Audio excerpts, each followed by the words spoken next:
Can you please tell us what role private equity is currently playing in Indonesia?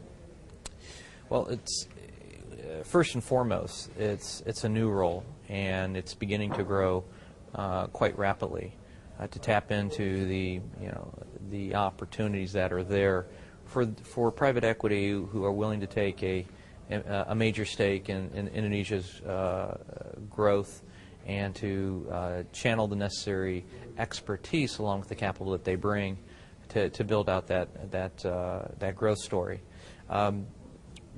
The opportunities that we see emerging very robustly is in this mid-market section.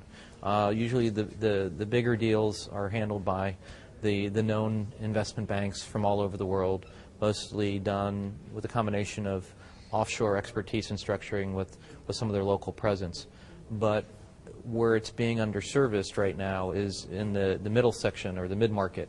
And this is really opportunities for private equity to come in, both from venture capital to late private equity stage, to be a part of that growth story in a number of sectors, from the whole infrastructure needs of the country, which is about $140 billion over the next 4 years. And of that, 2/3 will have to come from the private sector for the build-out.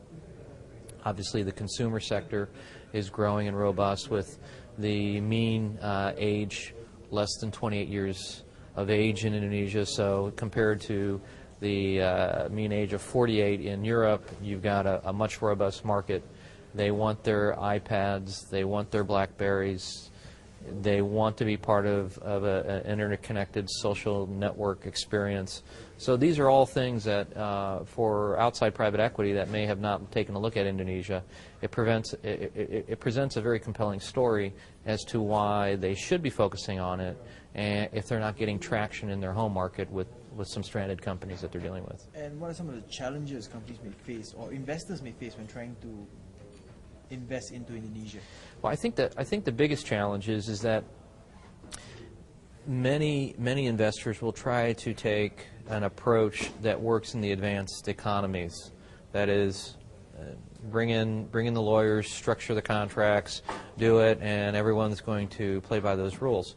Well, that's all fair, and you need to do those things. You can't walk away from that. But what's really needed is investors to understand that they have to do perhaps a greater deal of upfront time, of really project appraisal, and also counterparty appraisal.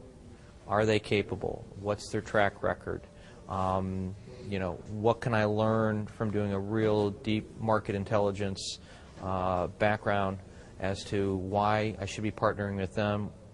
Is it because they're the first ones to approach me and they had a compelling story, or have I really done the due diligence to check facts and to talk with other specialists within Indonesia to just confirm that this is the right opportunity and perhaps the right potential counterparty to be engaged with on specific opportunities. So I think if private equity is going to make a commitment to Indonesia, they need to make sure that they have the necessary capital to undertake that and not to do it very lightly.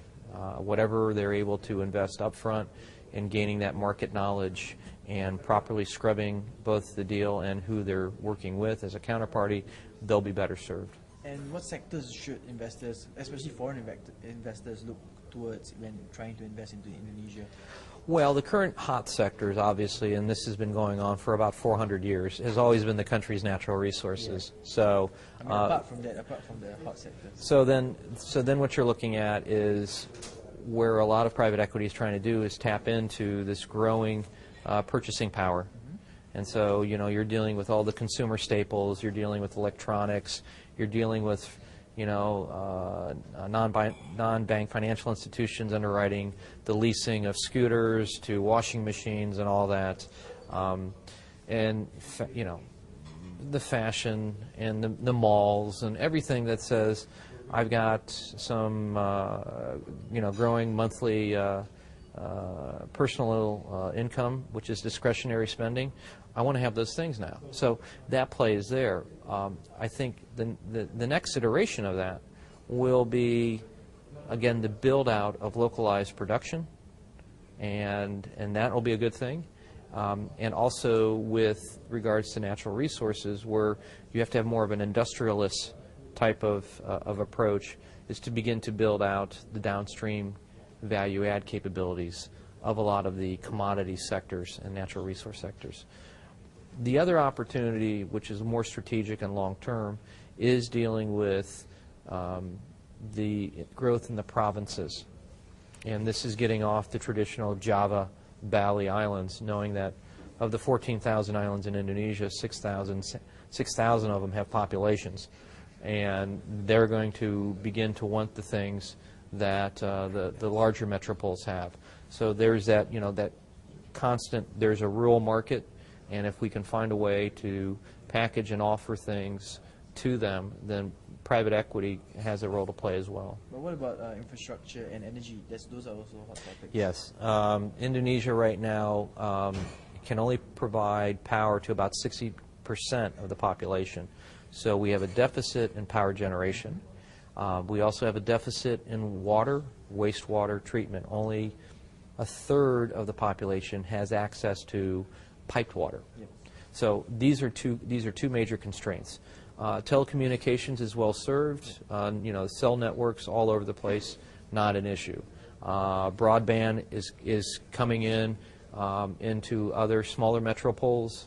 You've got your cable, you've got all those niceties, and that will help, again, build out this consumer-generated growth. But when you go back to power generation and we go back to basic infrastructure, that will be, and the government is asking the private sector to come in and best address that by, again, providing about $92 billion of this $140 billion spend where power generation is a key. And finally, going forward next couple of years, what are some of the untapped opportunities for private equity in Indonesia, and how will the Indonesian private equity sector sort of evolve over the next couple of years?